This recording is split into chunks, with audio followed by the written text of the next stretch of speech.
Struwwelpeter. Merry Stories. By Heinrich Hoffmann. When the children have been good. That is, be it understood. Good at meal times, good at play. Good all night and good all day. They shall have the pretty things. Merry Christmas always brings. Naughty, romping girls and boys. Tear their clothes and make a noise. Spoil their pinafores and frocks. And deserve no Christmas box. Such as these shall never look at this pretty picture book. Shockheaded Peter. Just look at him. There he stands. With his nasty hair and hands. See. His nails are never cut. They are grimed as black as soot. And the sloven, I declare, never once has combed his hair. Anything to me is sweeter than to see shock-headed Peter. Cruel Frederick. Here is cruel Frederick, see. A horrid wicked boy was he. He caught the flies, poor little things. And then tore off their tiny wings. He killed the birds, and broke the chairs. And threw the kitten down the stairs. And oh! Far worse than all beside. He whipped his Mary, till she cried. The trough was full, and faithful. Tray came out to drink one sultry day. He wagged his tail, and wet his lip. When cruel Fred snatched up a whip. And whipped poor Tray till he was sore. And kicked and whipped him more and more. At this, good Tray grew very red. And growled, and bit him till he bled. Then you should only have been by. To see how Fred did scream and cry. So Frederick had to go to bed. His leg was very sore and red. The doctor came, and shook his head.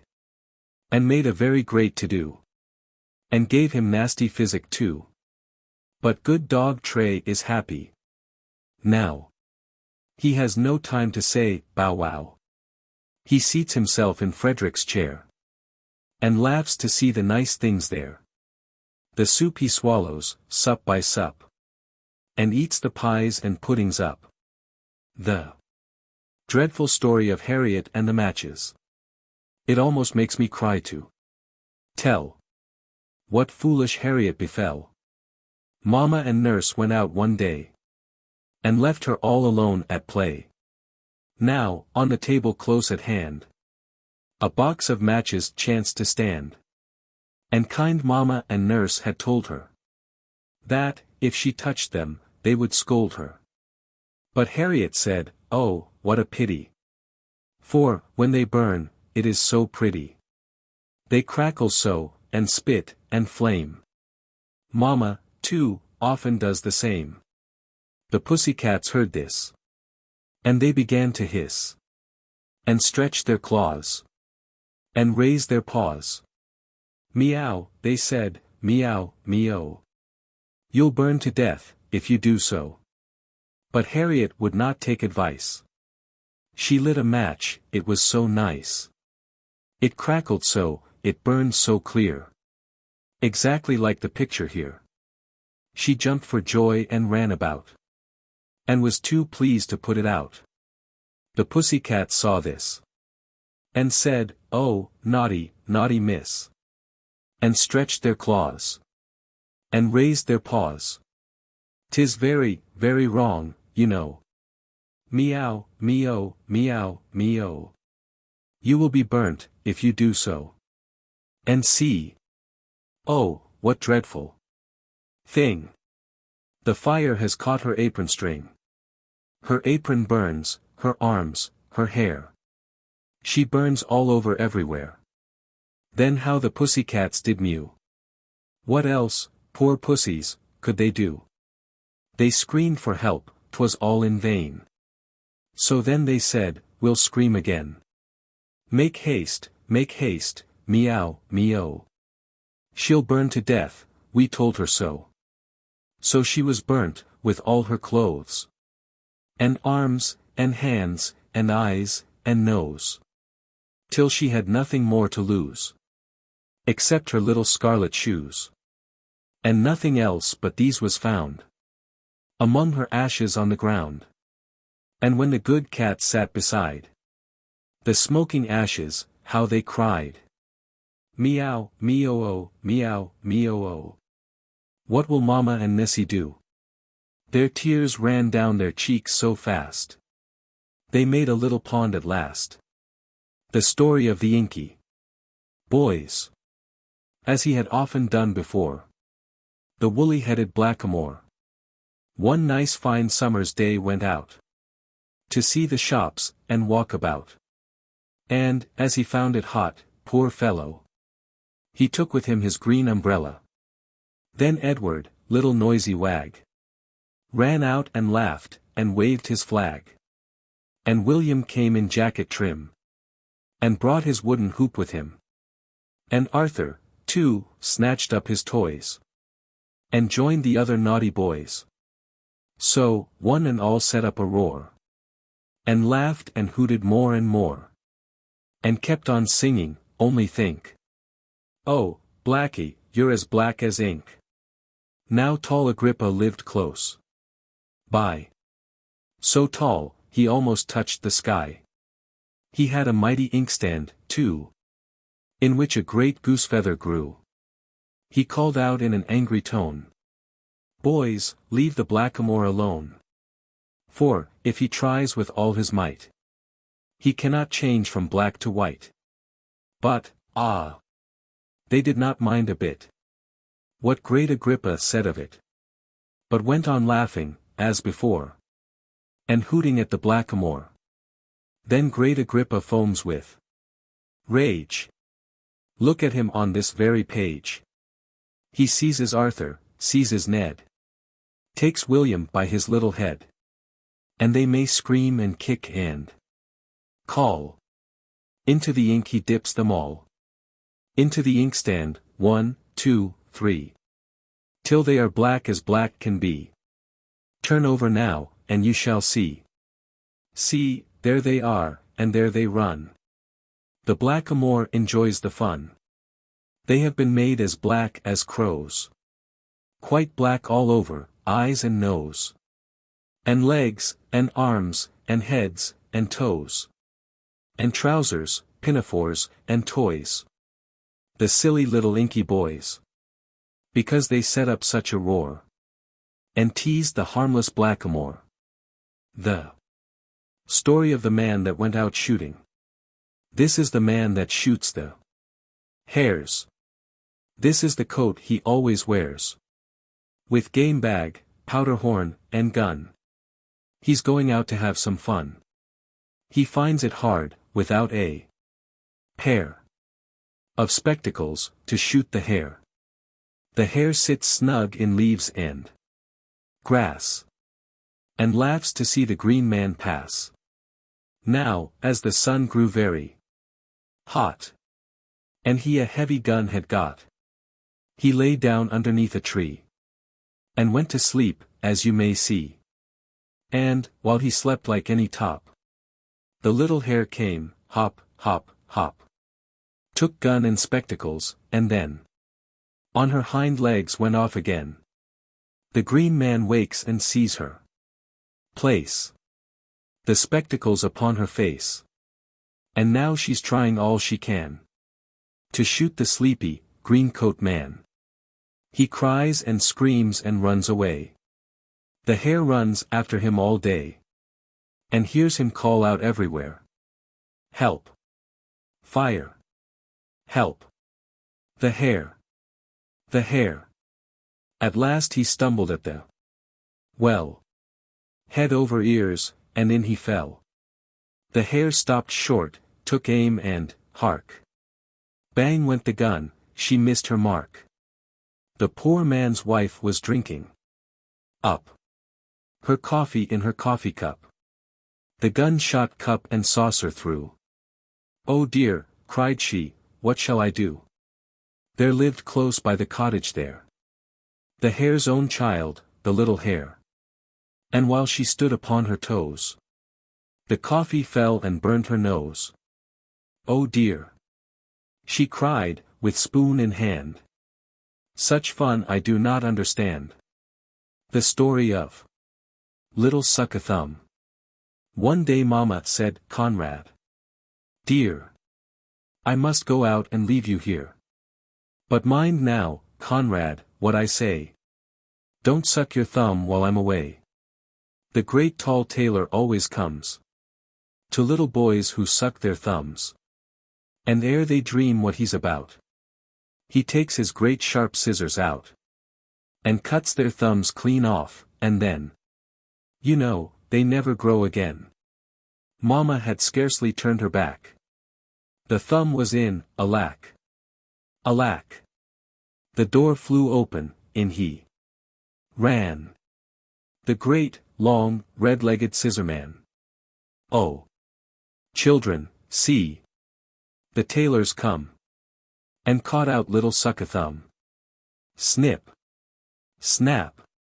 Snip! The scissors go. And Conrad cries out, oh! Oh! Oh! Snip! Snap! Snip! They go so fast that both his thumbs are off at last. Mama comes home, there Conrad stands and looks quite sad, and shows his hands. Ah! Said Mama, I knew he'd come. To naughty little Suck-a-Thumb. The story of Augustus. Who would not have any soup? Augustus was a chubby lad. Fat ruddy cheeks Augustus had. And everybody saw with joy the plump and hearty, healthy boy. He ate and drank as he was told, and never let his soup get cold. But one day, one cold winter's day, he screamed out, take the soup away. Oh, take the nasty soup away. I won't have any soup today. Next day, now look, the picture shows how lank and lean Augustus grows. Yet, though he feels so weak and ill, the naughty fellow cries out still. Not any soup for me, I say. Oh, take the nasty soup away. I won't have any soup today. The third day comes, oh what a sin, to make himself so pale and thin. Yet, when the soup is put on table, he screams, as loud as he is able. Not any soup for me, I say. Oh, take the nasty soup away. I won't have any soup today. Look at him, now the fourth day's come. He scarcely weighs a sugar plum. He's like a little bit of thread. And, on the fifth day, he was dead. The story of Fidgety Phillip. Let me see if Philip can be a little gentleman. Let me see if he is able to sit still for once at table. Thus Papa bade Phil behave, and Mama looked very grave. But Fidgety Phil, he won't sit still. He wriggles and giggles, and then, I declare, swings backwards and forwards, and tilts up his chair, just like any rocking horse. Philip, I am getting cross. See the naughty, restless child, growing still more rude and wild, till his chair falls over quite. Philip screams with all his might, catches at the cloth, but then that makes matters worse again. Down upon the ground they fall. Glasses, plates, knives, forks, and all. How Mama did fret and frown when she saw them tumbling down. And Papa made such a face. Philip is in sad disgrace. Where is Philip, where is he?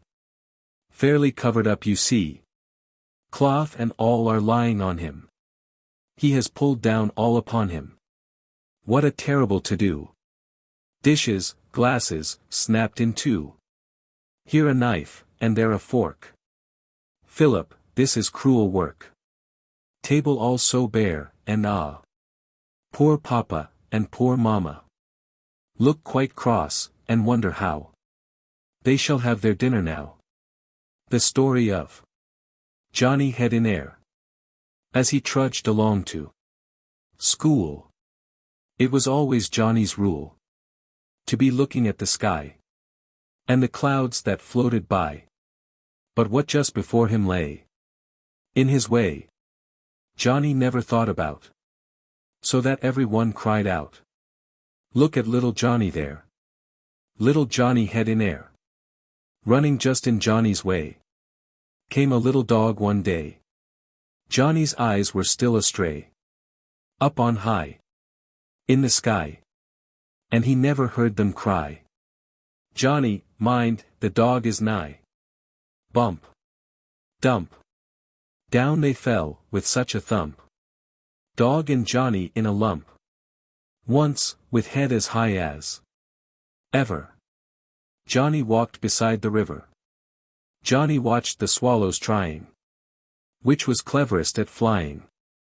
Oh! What fun! Johnny watched the bright round sun going in and coming out. This was all he thought about. So he strode on, only think, to the river's very brink, where the bank was high and steep, and the water very deep, and the fishes, in a row, stared to see him coming so. One step more. Oh! Sad to tell, headlong in poor Johnny fell. And the fishes, in dismay, wagged their tails and swam away. There lay Johnny on his face, with his nice red writing case. But, as they were passing by, 2 strong men had heard him cry. And, with sticks, these 2 strong men hooked poor Johnny out again. Oh! You should have seen him shiver when they pulled him from the river. He was in a sorry plight, dripping wet, and such a fright. Wet all over, everywhere. Clothes, and arms, and face, and hair. Johnny never will forget what it is to be so wet. And the fishes, 1, 2, 3, are come back again, you see. Up they came the moment after, to enjoy the fun and laughter. Each popped out his little head, and, to tease poor Johnny, said, "Silly little Johnny, look! You have lost your writing book.